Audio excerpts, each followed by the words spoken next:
යාළුවනේ ඔයාලට කොහොමද? ඉතින් ඔන්න මම අද ඔයාලට ලස්සන වීඩියෝ එකක් අරගෙන ආවා. මේ වීඩියෝ එක හොඳට අහගෙන ඉන්න.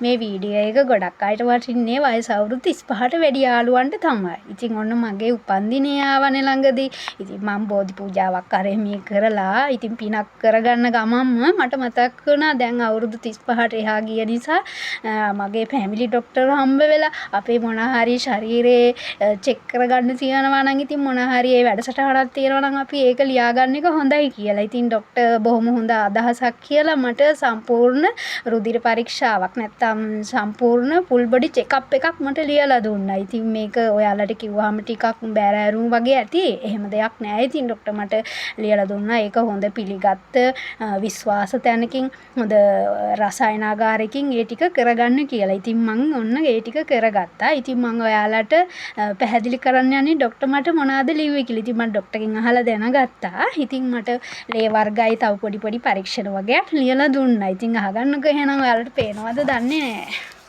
පේන්නේ නෑ වගේ. එහෙනම් මම පැහැදිලි කරලා දෙන්නම්. මට පළවෙනියටම ලියලා තියෙන ડોක්ටර් FBC කියලා එකක් ෆුල් බ්ලඩ් කවුන්ට් කියලා. ඒ කියන්නේ ඒකෙන් අපිට ડોක්ටර් කිව්වා ඒකෙන් පැහැදිලි වෙන්නේ ශරීරයේ මොන හරි ආසාදන පිළිකා තත්ත්ව එහෙම නැත්නම් හිමොග්ලොබින් වගේ දේවල් අඩු වැඩි වෙලාද ඒ වගේ දේවල් බලා ගන්න පුරවල්ලු. එහෙම ඊළඟට මට තව ලියලා දුන්න ESR කියලා එකක්. ඒ කියන්නේ ශරීරේ මොන හරි ගැටලු තියනවද? ඒ වගේ දෙයක් තියෙනවනම් අපිට ඒකෙන් බලා ගන්න පුළුවන්කම. තව වැදගත්ම දේ තමයි මට ලියලා දුන්න ලිපිඩ් ප්‍රොෆයිල් කියලා සම්පූර්ණ කොලෙස්ටරෝල් රිපෝට් එකක්. ඒ කියන්නේ අපිට මොන හරි LDL ප්‍රමාණය වැඩි වෙලා heart attack වගේ තත්ත්ව උදා වෙමින් පවතිනවද කියලා අපි දන්නේ නැහැ නේ. ඉතින් මට ડોක්ටර් කිව්වා පැය 12ක් නිරාහාරව ඉඳලා ඒ ලේක දෙන්න කියලා. ඉතින් මම එහෙම කරා. මට තව ලියලා දුන්නා fasting blood sugar පැය 8ක් 10ක් නිරාහාරව ඉඳලා සීනි එකක් ඒ කියන්නේ දවසේ සීනි ප්‍රමාණවල් බලා ගන්න පුළුවන්ලු.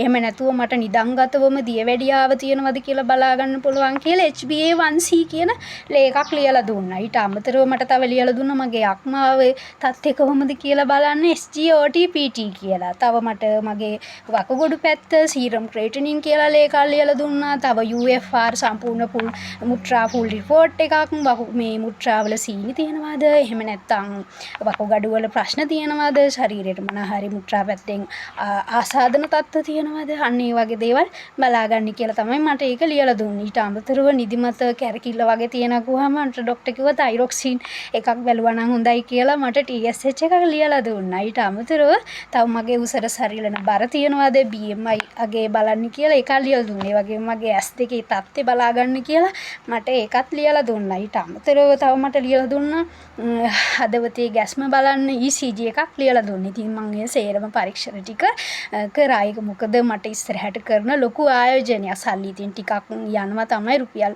6000ක් වගේ යනවා. ඉතින් ඒ වුණාට ලංකාවේ පිළිගත්ත හොඳ තැනකින් හොඳ රසායනාගාරයකින් තමයි මම ඉතින් බැලුවේ. ඒ නිසා මගේ යාළුවන්ට මම කියනවා ඔයාටත් අවුරුදු 35 පැනලා නම් ඉතින් මේව බලා ගන්න. මොකද මේව බලලා සමහරට ඔයාට අවුරුදු 80ක් විතර වෙයි කියලා හිතෙන්න පුළුවන්. අපිට තියෙන අද ලෙඩ දන්නවා නිදිමතවලුයි කැරකිලි වැඩක් කරන්න කම්මැලි අපි දන්නේ නැහැනේ මොකද්ද කියලා. ඒ නිසා මම මගේ යාළුවන්ට කියනවා ඉතින් මේවා හොඳට බලලා ඔයත් හෙල්දිව නිරෝගීමත්ව ඉන්න. හොඳේ මතකනේ ෆුල් බොඩි චෙක්අප් එකක්. හොඳේ සම්පූර්ණ රුධිර පරීක්ෂාවක් සහ අනිකුත් පොඩි දේවල්. මීට අමතරව ඔයාට ස්කෑන් වලට යනවද එක්ස්රේ වලට යනවද කියන එක ડોක්ටර් තමයි තීරණය කරන්නේ. මතකයිනේ එහෙනම් ඔයත් එහෙනම් ඒ විදිහට කරන්න.